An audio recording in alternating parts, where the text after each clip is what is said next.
ഇന്നൊരു story telling ആയാലോ? പണ്ട് സ്കൂളിൽ പഠിക്കുമ്പോൾ ഞാൻ ഐലൈനർ ഒക്കെ എഴുതി പൊട്ടൊക്കെ കുത്തിയായിരുന്നു സ്കൂളിൽ പോകാറ്. ഐലൈനർ നല്ല ഡാർക്കായിട്ട് ഭദ്രകാളിന്റെ പോലെ എഴുതുമായിരുന്നു. അന്നത്തെ ഫോട്ടോ ഞാൻ ഈ സൈഡിൽ കൊടുക്കാം.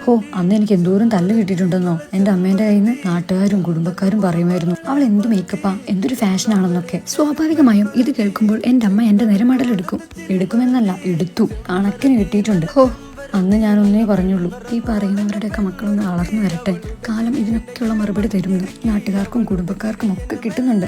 ജസ്റ്റ് ഒരു ഐലൈനർ എഴുതുന്നതും ജീൻസും ടോപ്പും ഇടുന്നതും ഒന്നുമല്ല ഫാഷൻ കാണണമെങ്കിൽ ഇപ്പോൾ അവരുടെ മക്കളെയൊക്കെ ഒന്ന് നോക്കണം. ഈ സുദിനത്തിൽ ഞാൻ ഒരാളെ ഓർക്കുന്നു. നീ ആരെ കാണിക്കാനാ ഈ കണ്ണെഴുതി പൊട്ടൊക്കെ കുത്തി നടക്കുന്നേ എന്ന് എന്നോട് ചോദിച്ച ഒരു കൂട്ടുകാരി എനിക്കും ഉണ്ടായിരുന്നു. എന്നാൽ എന്റെ ഭാഗ്യവശാൽ ആളിപ്പോൾ കണ്ണെഴുതാതെ ലിപ്സ്റ്റിക് ഇടാതെ പുറത്തിറങ്ങാറ് പോലുമില്ല എന്നതാണ് സത്യം. ഈ നിമിഷത്തിൽ നാട്ടുകാരോടും കുടുംബക്കാരോടും എനിക്കൊന്നേ പറയാനുള്ളൂ, വടിവെട്ടാൻ പോയിട്ടേ ഉള്ളൂ, അടി തുടങ്ങിയിട്ടില്ല.